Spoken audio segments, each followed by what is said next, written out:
Hello, everyone, and welcome back. I'm Dr. Jennifer, and if you've ever felt that crash after lunch, the foggy head, the heavy eyelids, the sudden craving for something sweet just an hour after eating, then this video might be the most important one you watch all year.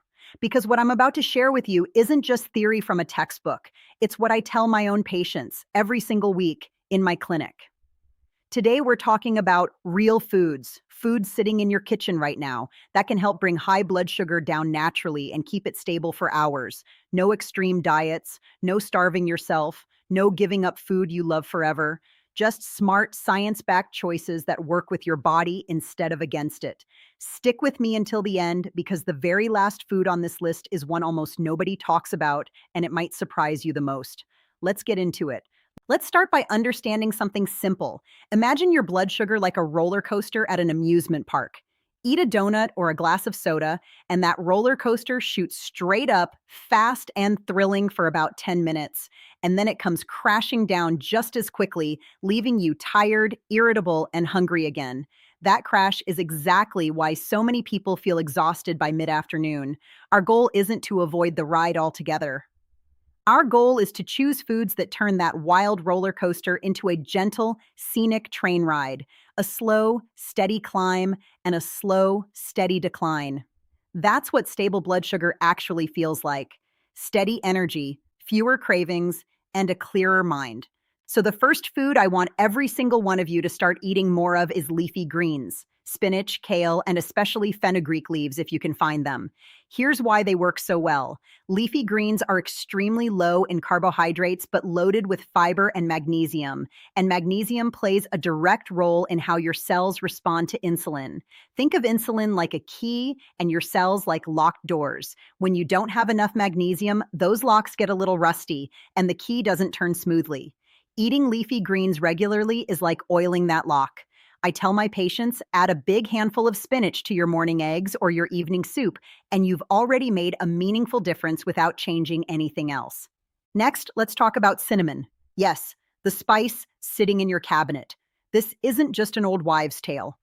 Several clinical studies have shown that cinnamon can improve insulin sensitivity and slow down how quickly sugar enters the bloodstream after a meal. Here's a catchy way to remember it.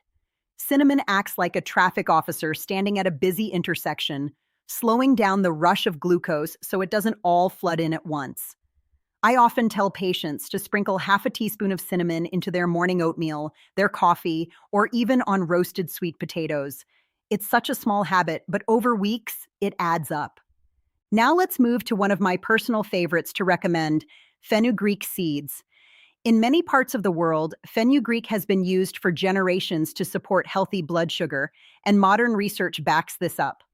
Fenugreek seeds are rich in a unique type of soluble fiber that slows down digestion and the absorption of sugar.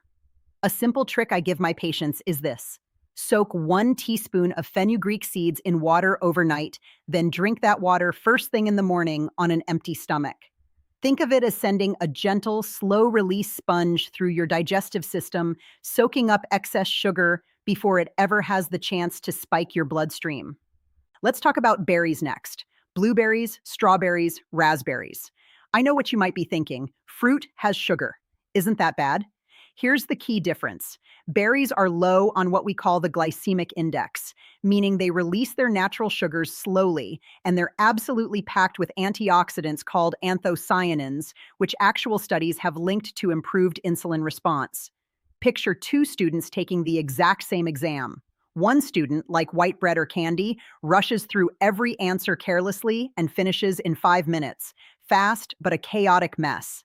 The other student, like a handful of blueberries, works through the test slowly and carefully, finishing with steady, controlled results. That's the difference between a sugar spike and a sugar crawl. A cup of mixed berries with a few almonds on top makes a phenomenal afternoon snack that won't send your numbers soaring. Speaking of almonds, nuts deserve their own spotlight here. Almonds, walnuts, and pistachios are rich in healthy fats, protein, and fiber. And what's fascinating is that eating just a small handful before a higher carb meal can blunt the blood sugar spike that follows. I call this the buffer effect. Imagine pouring a glass of water straight onto dry soil, versus pouring it onto soil that already has a layer of mulch on top. The mulch, in this case, the fat and fiber from nuts, slows everything down so the water soaks in gradually instead of running off in a flash flood. The same happens with sugar when there's healthy fat and fiber already present in your stomach. Now let's discuss something many of my patients are shocked to learn helps: apple cider vinegar. A small amount of diluted apple cider vinegar taken before a meal has been shown in multiple studies to improve insulin sensitivity and reduce the blood sugar spike after eating, particularly after carbohydrate-heavy meals. The mechanism is believed to involve vinegar slowing down the rate at which your stomach empties into your small intestine. 1 tablespoon mixed into a large glass of water, sipped slowly before dinner, is the method I usually suggest. It won't work miracles on its own, but paired with everything else we're discussing, it's a wonderful addition to your routine. Let's move on to legumes: lentils, chickpeas, black beans, kidney beans. If I had to pick one single food category that has the biggest, most consistent impact on blood sugar in my patients, it would honestly be this one. Legumes are loaded with both soluble fiber and resistant starch, a special type of carbohydrate that your body can't fully digest, meaning it doesn't spike blood sugar the way regular starches do. Here's a vivid way to picture it. Regular white rice is like a sprinter: fast, immediate, and gone in a flash. Lentils are like a marathon runner: steady, enduring, releasing energy mile after mile rather than all at once. Swapping just 1 serving of white rice or pasta for lentils or chickpeas a few times a week can make a remarkable difference over time. Fatty fish like salmon, mackerel, and sardines deserve recognition too. These fish are rich in omega-3 fatty acids, which research has connected to reduced inflammation and improved insulin function. Chronic inflammation is like background static interfering with a radio signal. It disrupts the clear communication between insulin and your cells. Omega-3s help quiet that static, allowing the signal to come through clean and clear. 2 to 3 servings of fatty fish a week is a wonderfully simple, delicious way to support this process. Now, avocados. I love recommending avocados because they're incredibly versatile and satisfying. They're rich in monounsaturated fats and fiber, both of which slow digestion and support better insulin sensitivity. There was a memorable study where participants who included avocado with a meal had significantly better post-meal blood sugar readings compared to those who didn't. Spread it on whole grain toast, slice it into a salad, or simply eat it with a pinch of salt and lemon. It's an easy win for your blood sugar and your taste buds. Chia seeds and flax seeds are tiny but mighty. When you mix chia seeds with liquid, they form a gel-like coating, almost like a protective raincoat around the food in your stomach, slowing down how quickly carbohydrates are broken down and absorbed. A tablespoon stirred into yogurt, smoothies, or oatmeal is an effortless way to bring this benefit into your day. Let's not forget garlic and turmeric, 2 kitchen staples with real scientific backing. Garlic has demonstrated the ability to improve insulin secretion and sensitivity in several studies, while turmeric's active compound, curcumin, has shown anti-inflammatory effects that support healthier blood sugar regulation over time.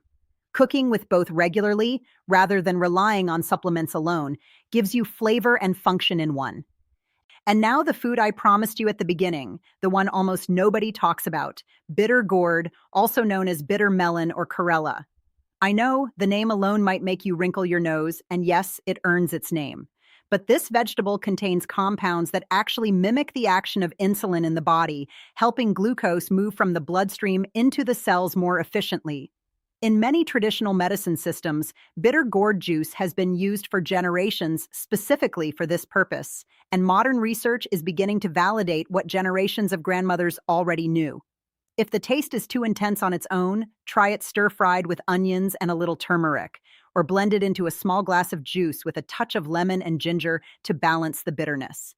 Many of my patients who commit to this for even a few weeks report noticeably steadier energy and improved fasting numbers. Before we wrap up, I want to leave you with one more visual that ties this whole conversation together. Picture your daily plate as a pie chart.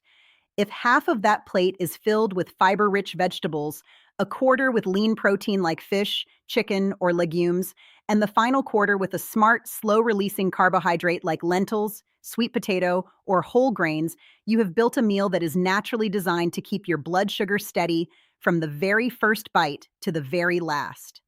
This single mental image, half quarter quarter, has helped more of my patients than almost any other single piece of advice I give. So here's your homework. Pick just 2 or 3 of the foods we covered today. Maybe cinnamon in your coffee, a handful of berries in the afternoon, and lentils replacing rice at dinner a couple times this week. Don't try to overhaul everything overnight. Small, consistent choices, repeated daily, are what create lasting change in your blood sugar and in your health overall. I do want to be completely honest with you, as I always am with my own patients. Food is an incredibly powerful tool, but it works alongside good sleep, regular movement, stress management, and, when needed, the guidance of your own healthcare provider. If you're currently managing diabetes or any blood sugar condition, please don't change your medication or treatment plan based on a video alone. Bring this information to your doctor, discuss it together, and build a plan that's right specifically for you.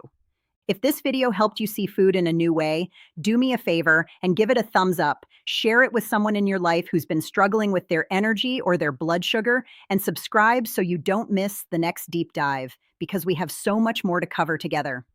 I'm Dr. Jennifer, reminding you that the most powerful medicine often isn't found in a pharmacy. It's found right there on your plate. Take care of yourselves, eat with intention, and I'll see you in the next video.